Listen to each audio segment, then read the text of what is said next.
నమస్తే, welcome to special edition. నేను కార్తిక్. నాడు ఘనం నేడు అధ్వాన్నం. అవును, అదే నిజం. ఏపీలో విద్యా వ్యవస్థను సర్వనాశనం చేశారు. పబ్లిసిటీ స్టంట్లపై చూపుతున్న శ్రద్ధలో కనీసం 1% కూడా పిల్లల భవిష్యత్తుపై చూపడం లేదు.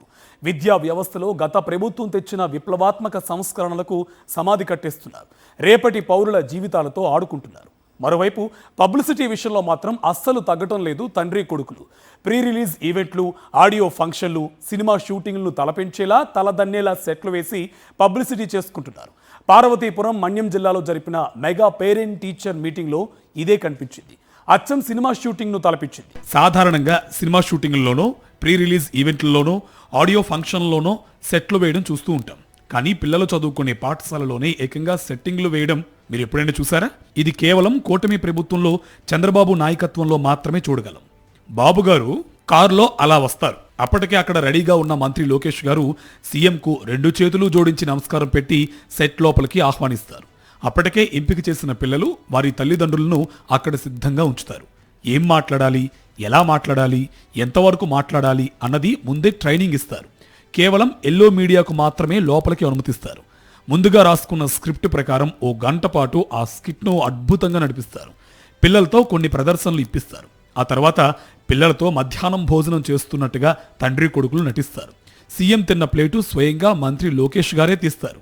ఇది సంస్కారం అంటే, ఇది వినయం అంటే, ఇది విస్తరాకుల కట్ట అంటే అంటూ ఎల్లో మీడియాలో ఆ వీడియోను పదే పదే ప్లే చేస్తారు. అలా ఆ స్కిట్ పూర్తవుతుంది. పేరుకే అది పేరెంట్ టీచర్ మీటింగ్. అందులో క్షేత్రస్థాయిలో ఉన్న సమస్యల ప్రస్తావన ఉండదు. పేరెంట్స్ స్వతంత్రంగా మాట్లాడే అవకాశం ఇవ్వరు. ముందుగా రాసుకున్న స్క్రిప్ట్ ప్రకారమే అంతా నడిపిస్తారు. ఆ మాత్రం దానికి కోట్లు ఖర్చు పెట్టి ఈ హంగామా దేనికి? కేవలం పబ్లిసిటీ కోసమేగా. పబ్లిసిటీపై ఉన్న శ్రద్ధ విద్యా వ్యవస్థ బలోపేతంపై ఉండదా? ఇలా సెట్టింగ్లు వేసి స్కిట్లు చేస్తే అది పేరెంట్ టీచర్ మీటింగ్ అవుతుందా? నాడు నేడు పేరుతో గత జగన్ ప్రభుత్వం విద్యా వ్యవస్థలో విప్లవాత్మక మార్పులు తీసుకొచ్చింది. ఇప్పుడు దర్జాగా తండ్రి కొడుకులు కూర్చున్న టేబుల్స్ నుంచి అత్యద్భుతంగా నిర్మించిన ప్రభుత్వ బడుల వరకు అన్ని జగన్ హయాంలో తీర్చిదిద్దినవే. ఈ ఆనవాళ్లు కనబడకుండా స్కూల్ టేబుల్స్పై నాడు నేడు పేర్లు తొలగించడం మొదలు నాటి అభివృద్ధి ఆనవాళ్లు ఏ ప్రభుత్వ బడిలోనూ కనబడకుండా చేసేందుకు బాగానే కష్టపడ్డారు. అధికారంలోకి వచ్చిన 19 నెలల్లో విద్యా వ్యవస్థను పూర్తిగా భ్రష్టు పట్టించారు. వీటి నుంచి ప్రజల దృష్టి మరల్చేందుకు అప్పుడప్పుడు ఈ తరహా సెట్టింగ్లు వేసి ఈవెంట్లు నిర్వహిస్తున్నారు. నిజానికి చంద్రబాబుకు విద్యా వ్యవస్థపై చిత్తశుద్ధి ఉందా? ఎప్పుడైనా ఆయన విద్యార్థుల భవిష్యత్తు గురించి ఆలోచించారా? విద్యార్థులు అంటే ఆయన దృష్టిలో ఓటు హక్కు లేనివారు అని మాత్రమే అర్థం. అందుకే నాడు జగన్ తీసుకొచ్చిన ఇంగ్లీష్ మీడియం నుంచి టోఫెల్, ఐబీ, సిబిఎస్ఈ బోధన వరకు అన్నింటిపైన విషయం కక్కారు. ఇప్పుడు పూర్తిగా వాటిని రద్దు చేశారు. డిజిటల్ విద్యా బోధనను అటకెక్కించారు. సబ్జెక్టు టీచర్ కాన్సెప్ట్కు మంగళం పాడేశారు. ట్యాబులు మాయం చేశారు. హై స్కూల్ ప్లస్ ఆపేశారు. ఆయాలకు జీతాలు ఇవ్వడం మానేశారు. గోరుముద్దను ఘోర ముద్దగా మార్చేశారు. కనీసం పిల్లలకు తాగునీరు కూడా సరఫరా చేయడం లేదు. ఫిల్టర్లు కూడా మార్చలేని దుస్థితిలో ఉంది ఈ ప్రభుత్వం. ఇక నాణ్యత లేని స్టూడెంట్ కిట్లతో చాలానే దోచేశారు. తొలి ఏడాది పూర్తిగా తల్లికి వందనం ఎగ్గొట్టారు. రెండో ఏడాదిలో లబ్ధిదారుల్ని తగ్గించి అరకొరగా వేసి మమా అనిపించారు. విద్యా దీవెన, వసతి దీవెనకు 7,100 కోట్ల రూపాయలు బకాయిలు పెట్టారు. 5 ఏళ్ల జగన్ కష్టాల్ని కేవలం 19 నెలల్లో పూర్తిగా నిర్వీర్యించేశారు. 19 నెలల్లోనే విజయవంతంగా విద్యాశాఖను నీరుగార్చిన మన విద్యాశాఖ మంత్రి నారా లోకేష్ గారు మైక్ అందుకుంటే వేరే లెవెల్లో స్పీచ్ ఇస్తారు. ప్రభుత్వ పాఠశాలలు అంటే కొంతమందిలో చిన్న చూపు ఉందట. అదే నిజమైతే ఆ లిస్టులో మొదటి వరుసలో ఉండేది మన సీఎం చంద్రబాబు గారే. ప్రభుత్వ బడులను పూర్తిగా నిర్వీర్యం చేసి కార్పొరేట్ స్కూళ్లను ప్రోత్సహించింది ఆయన గారే. ఆయన సొంత నియోజకవర్గం కుప్పం ప్రభుత్వ బడిలో కనీసం టాయిలెట్లు కూడా నిర్మించని ఘనత ఆయనదే. ఇక విద్యారంగంలో కార్పొరేట్ వ్యవస్థ చొరబడిన తరువాత ప్రభుత్వ పాఠశాలలంటే చులకన భావం ఏర్పడిందని మన లోకేష్ గారు సెలవిచ్చారు. మరి ఎవరి హయాంలో ప్రభుత్వ బడులను నిర్వీర్యం చేసి ఈ కార్పొరేట్ వ్యవస్థను భుజం తట్టి ప్రోత్సహించారో ఆయనకు తెలీదా? ఇంగ్లీష్ మీడియంలో చదివితే మీ అబ్బాయిలు ముద్దబ్బాయిలు అవుతారని మాట్లాడింది ఎవరో తెలీదా? విద్య ప్రభుత్వ బాధ్యత కాదు అని మైకులు మోర్చపోయేలా అరిచి చెప్పింది ఎవరో తెలీదా? ఒక వ్యవస్థను పూర్తిగా నిర్వీర్యం చేసి ఇప్పుడు నీతులు చెబితే ఎట్లా లోకేష్ గారు? ఈ 19 నెలల కాలంలో విద్యాశాఖ మంత్రిగా విద్యా వ్యవస్థ రూపురేఖలు మార్చేలా మీరు తీసుకున్న ఒక్క నిర్ణయం చెప్పగలరా? విద్యా దీవెన, వసతి దీవెన, ఫీజు రియంబర్స్మెంట్ చెల్లించకుండా ఎన్ని వేల కోట్ల బకాయిలు పెట్టారో చెప్పగలరా? మీరు మంత్రిగా ఉన్న సమయంలో ప్రభుత్వ బడుల్లో డ్రాప్అవుట్స్ ఎందుకు విపరీతంగా పెరుగుతున్నాయో చెప్పగలరా? మధ్యాహ్నం భోజనం ఎందుకు నాసిరకంగా మారిందో చెప్పగలరా? స్టూడెంట్ కిట్లు ఎందుకు నాణ్యత లేకుండా పోయాయో చెప్పగలరా?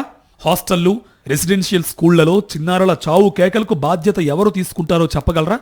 కోట్లు ఖర్చు చేసి ఈవెంట్లు నిర్వహిస్తే విద్యా వ్యవస్థ బాగుపడుతుందా? అసలు విద్యాశాఖ మంత్రిగా కొనసాగే హక్కు లోకేష్కు ఉందా? పసిపిల్లల అల్లరితో సందడిగా ఉండాల్సిన ప్రభుత్వ హాస్టళ్లు, రెసిడెన్షియల్ స్కూళ్లలో విషాదం అలుముకుంటుంది. ముక్కుపచ్చలారని రేపటి పౌరులు అన్యాయంగా చనిపోతున్నారు. చంద్రబాబు అధికారంలోకి వచ్చిన ఈ 19 నెలల కాలంలో ఏకంగా 29 మంది చిన్నారులు చనిపోయారు.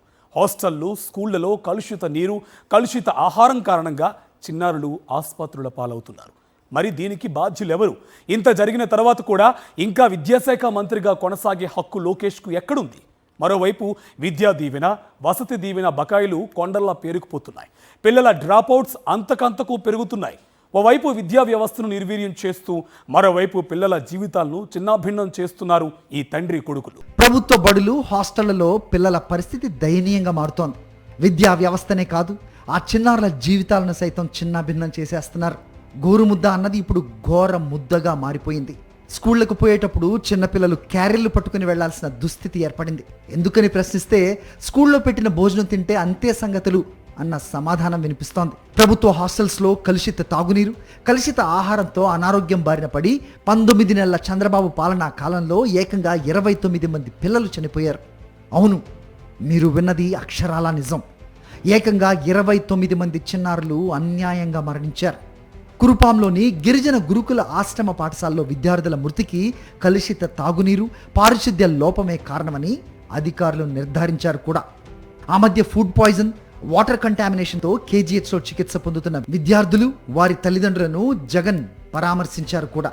ఇవన్నీ రాష్ట్రంలో చదువులు, పిల్లల పరిస్థితి ఎంత దారుణంగా ఉందో చెప్పడానికి సంబంధించిన కఠోర నిజాలు.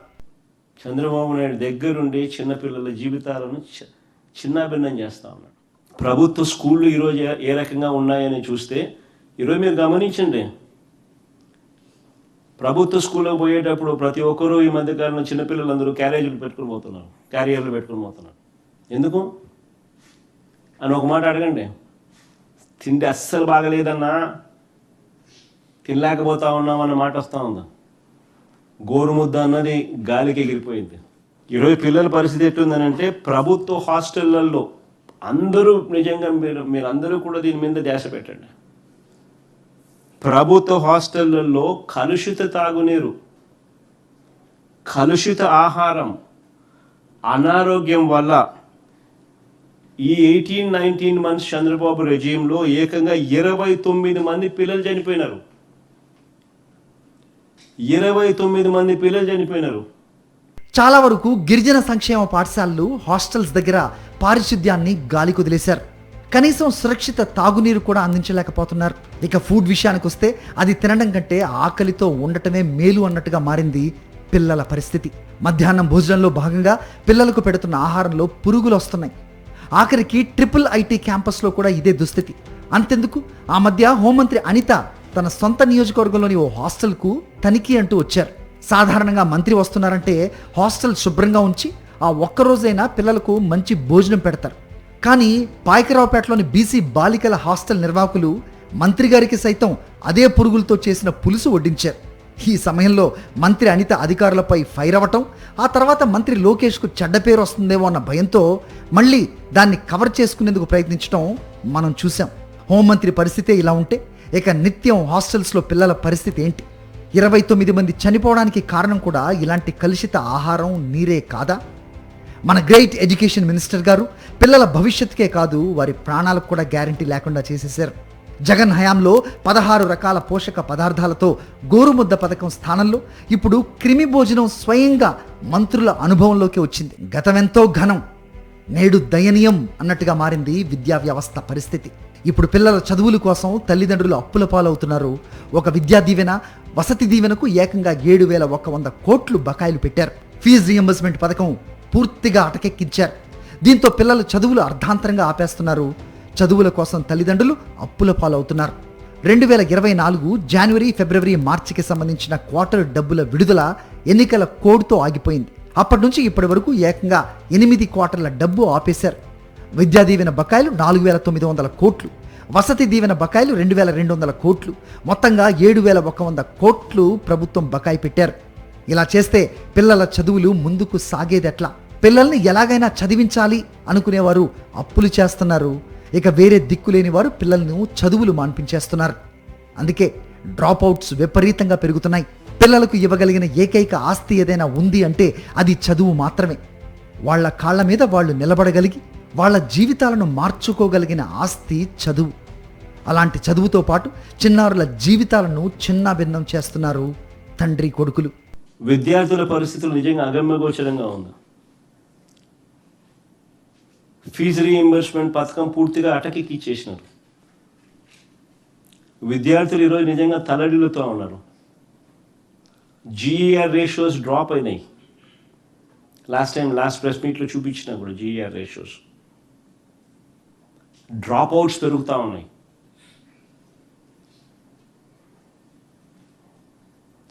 పిల్లలు చదువులు మానేస్తూ ఉన్నారు.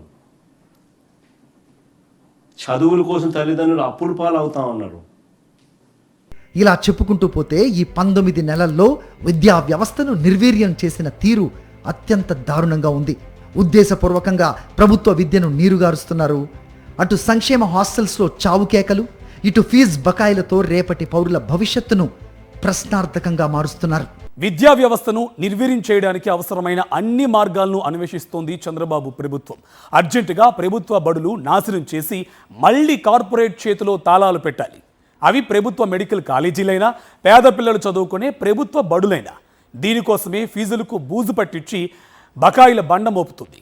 ఫీజు రియంబర్స్మెంట్, స్కాలర్షిప్ల నుంచి విద్య, వసతి దీవెన వరకు వేల కోట్ల రూపాయలు బకాయిలు పెట్టి విద్యార్థుల భవిష్యత్తుతో ఆటలాడుతుంది. విద్యా వ్యవస్థలో గత ప్రభుత్వ ఆనవాళ్లతో పాటు నాటి విప్లవాత్మక సంస్కరణలకు పూర్తిగా సమాధి కట్టాలన్నదే చంద్రబాబు ప్రభుత్వ ధ్యేయం. అందుకే రాష్ట్ర చరిత్రలో తొలిసారి 7,800 కోట్ల రూపాయలు బకాయిలు పెట్టింది.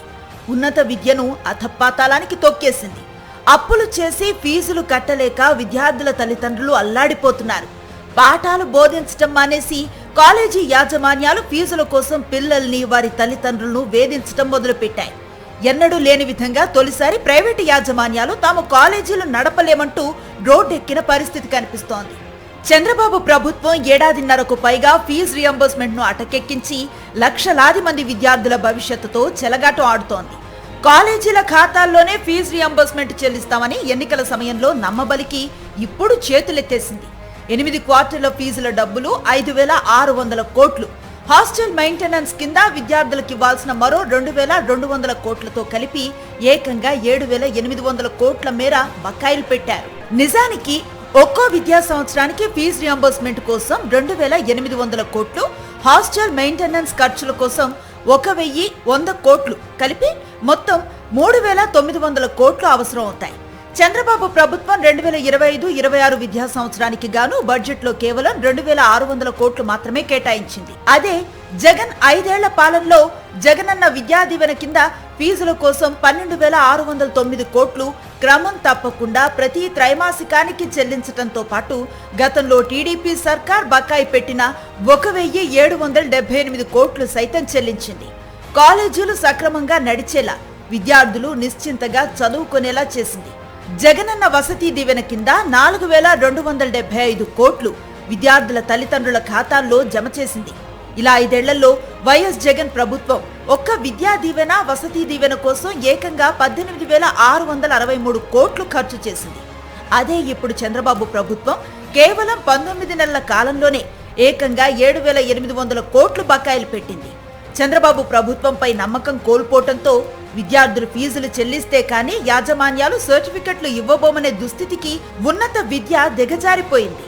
చివరికి ప్రభుత్వ వర్సిటీలు సైతం అదే బాటలో పయనిస్తూ విద్యార్థుల సర్టిఫికెట్స్ ను నిలిపివేశాయి. చంద్రబాబు ప్రభుత్వ నిర్లక్ష్యానికి బడుగు బలహీన వర్గాలకు చెందిన విద్యార్థులు విలువైన ఉద్యోగ అవకాశాలు, పీజీ విద్య సీట్లను కోల్పోవాల్సిన పరిస్థితి దాపురించింది. ఫీజు రియంబర్స్మెంట్, స్కాలర్షిప్ బకాయిలు, ప్రభుత్వ మెడికల్ కాలేజీల ప్రైవేటీకరణను వ్యతిరేకిస్తూ విద్యార్థి సంఘాలు రోడ్డెక్కాల్సిన పరిస్థితి దాపురించింది. ఎన్నికలకు ముందు ఆహా ఓహో అంటూ హామీలు గుప్పించిన బాబు లోకేష్ ఇప్పుడు పూర్తిగా వాటిని గాలి కొదిలేయటంతో విద్యార్థి లోకం మండిపడుతోంది. రోడ్డెక్కి ఇదేంటని ప్రశ్నించిన విద్యార్థి సంఘాల నేతలను బలవంతంగా అరెస్టులు చేయటాన్ని ఖండిస్తోంది. ఈ ప్రభుత్వానికి పాడ కట్టాల్సిన సమయం వచ్చిందంటూ హెచ్చరికలు చేస్తోంది. గత నెలలో విజయవాడ నడిబొడ్డున ఏఐఎస్ఎఫ్ చేపట్టిన ఆందోళన బాబు ప్రభుత్వానికి బలమైన సంకేతాలను పంపింది. విద్యార్థుల జీవితాలతో ఆడుకోవాలని చూస్తే ఈ ప్రభుత్వానికి పాడే కట్టడం ఖాయమంటూ వార్నింగ్ ఇచ్చింది. ప్రజాస్వామ్యబద్ధంగా ఉన్నటువంటి పరిపాలన చెప్పి మర్చిపోతా ఉన్నాడు. చక్రవర్తి అనుకుంటా ఉన్నాడు విద్యాశాఖ మంత్రి ఎన్డీఏ ప్రభుత్వం. అందువల్ల ఆల్ ఇండియా స్టూడెంట్ ఫెడరేషన్ గా హెచ్చరిక చేస్తా ఉన్నాం. యూనివర్సిటీ కేంద్రాల్లో విద్యార్థి హక్కులు లేదా కళాశాలలో విద్యార్థి హక్కులు ఖచ్చితంగా కాపాడుకుంటాం, ఖచ్చితంగా పోరాటం చేస్తాం. 107 రద్దు చేస్తానన్నావు, మెడికల్ కళాశాలను కాపాడుతానన్నావు, ఫీజు రియంబర్స్మెంట్ బకాయిలు విడుదల చేస్తానన్నావు. ఇవాళ మేము ఫీజు రియంబర్స్మెంట్ బకాయిలు అడిగితే అవి జగన్మోహన్ రెడ్డి సర్కార్ ఉన్నటువంటి బకాయిలు మేము ఎందుకు రిలీజ్ చేయాలని చెప్పి లోపాయికారిగా విద్యార్థులను మోసం చేసే విధంగా విద్యాశాఖ మంత్రి మాట్లాడుతా ఉన్నావు. నీ ప్రభుత్వానికి పాడగట్టే రోజులు చాలా దగ్గరలోనే ఉన్నాయి. మీ నాయన చంద్రబాబు నాయుడు ఏ యూనివర్సిటీలో చదువుకున్నాడు, నిమ్మల రామానాయుడు ఏ యూనివర్సిటీలో చదువుకున్నాడు, సబితమ్మ ఏ యూనివర్సిటీలో చదువుకుంది, పొలిటికల్ సైన్స్ యూనివర్సిటీ కేంద్రాలు ఎందుకు పెడతా ఉన్నారు? మేము విద్యార్థులుగా మా హక్కులు అడిగితే విద్యార్థులను నియంతలాగా అరెస్ట్ చేస్తావా? అరెస్ట్ చేయి. పోరాటాల ద్వారానే ఇంకో ప్రభుత్వాన్ని నిర్మించడానికి ఆల్ ఇండియా స్టూడెంట్ ఫెడరేషన్ సిద్ధంగా ఉందని చెప్పి హెచ్చరిస్తా ఉన్నాం. వాస్తవానికి రాష్ట్ర వ్యాప్తంగా 230కి పైగా ఇంజనీరింగ్ కాలేజీలు, 1250 వరకు డిగ్రీ కాలేజీలు ఉన్నత విద్యలో వివిధ కోర్సుల్లో బోధన సాగిస్తున్నాయి.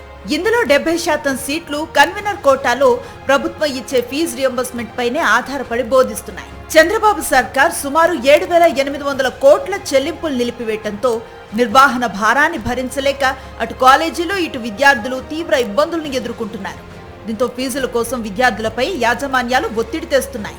ఇక చేసేది లేక తల్లిదండ్రులు అప్పులు చేసి ఫీజులు కట్టాల్సిన దౌర్భాగ్యపు పరిస్థితి దాపురించింది. మైకు చేతికి అందితే చాలు world class education, quantum centres అంటూ గొప్పలు చెప్పే తండ్రి కొడుకులు విద్యార్థుల ఫీజు బకాయిలు మాత్రం చెల్లించటం లేదు. ఉన్నత విద్యపై సమీక్షలు జరిపినప్పుడల్లా అదిగో ఫీజులు చెల్లిస్తున్నాం, ఇదిగో బకాయిలు తీర్చేస్తున్నామంటూ కాలం గడిపేస్తున్నారు. గతేడాది జూన్ నుంచి ఈ ఏడాది డిసెంబర్ వరకు ఇదే పరిస్థితి కనిపిస్తోంది. ఇప్పుడు జరుగుతున్న విద్యారంగం విధ్వంసంతో పాటు జగన్ హయాంలో విద్యా విప్లవం గురించి కూడా మాట్లాడుకోవాలి. అప్పుడే తెలుస్తుంది ఎవరు విజన్ ఉన్న నాయకుడో, ఎవరు విషనరీ నాయకుడో. పిల్లలకు మనం ఇచ్చే ఒకే ఒక్క ఆస్తి చదువు మాత్రమే అని బలంగా నమ్మిన ఏకైక నాయకుడు వైఎస్ జగన్. అందుకే విద్యారంగంలో విప్లవాత్మక మార్పులు తీసుకొచ్చారు. నాడు నేడుతో ఏకంగా ప్రభుత్వ బడుల రూపురేఖలే మార్చేశారు.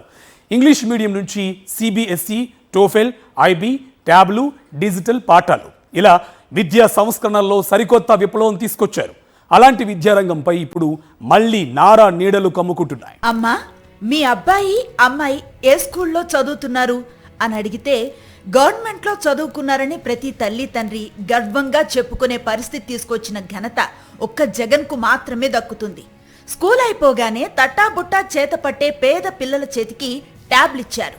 2014-19 మధ్య చంద్రబాబు హయాంలో మూసేందుకు ముస్తాబైన స్కూళ్లలో స్టార్ హోటల్స్ ను తలదన్నేలా టాయిలెట్స్ తెచ్చారు. కార్పొరేట్ స్కూళ్లను తలదన్నేలా విద్యతో పాటు మౌలిక సదుపాయాలు కల్పించారు. ప్రభుత్వ పాఠశాలలో చదివే పేద విద్యార్థులు ఐక్యరాజ్య సమితిలో ప్రసంగించే స్థాయికి తీసుకెళ్లారు. ఇదంతా ఎలా సాధ్యమైంది? విజన్ ఉన్న నాయకుడు సీఎంగా ఉంటే ఏదైనా సాధ్యమే.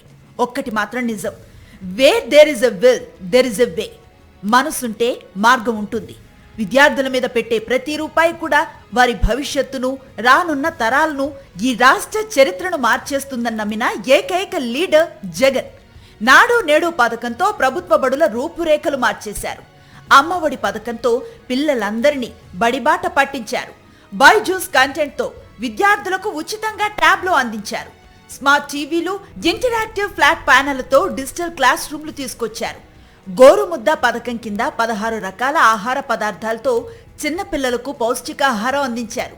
సిబిఎస్ఈ, టోఫెల్, ఐబీతో పేద పిల్లలకు అత్యున్నత విద్యను అందించారు. కానీ 2024లో ప్రభుత్వం మారింది. విద్యారంగం తలరాత కూడా మారిపోయింది. ప్రైవేటు స్కూళ్లకు ధీటుగా సౌకర్యాలు మెరుగుపరిచే నాడు నేడు కార్యక్రమం ఆగిపోయింది. విద్యార్థుల పౌష్టికాహారం కోసం 16 రకాల పదార్థాలతో జగన్ స్వయంగా పరిశీలించిన గోరుముద్ద పథకం స్థానంలో బొద్దింకల భోజనం అందుబాటులోకి వచ్చింది.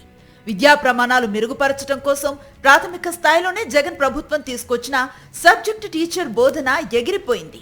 పేద విద్యార్థులకు నాణ్యమైన విద్యను అందించడం కోసం గత వైఎస్ఆర్సీపీ ప్రభుత్వం 1000 స్కూళ్లలో ప్రారంభించిన సిబిఎస్ఈ బోధన ఆగిపోయింది. వారి నైపుణ్యానికి పదును పెట్టే టోఫల్ శిక్షణ రద్దయింది. పేద విద్యార్థులు కూడా డిజిటల్ ప్రపంచంలో ముందడుగు వేయాలన్న లక్ష్యంతో 8వ క్లాస్ విద్యార్థులకు ట్యాబ్లను అందచేయటం ఆగిపోయింది. విద్యా వ్యవస్థ పూర్తిగా నిర్వీర్యం అవుతోంది.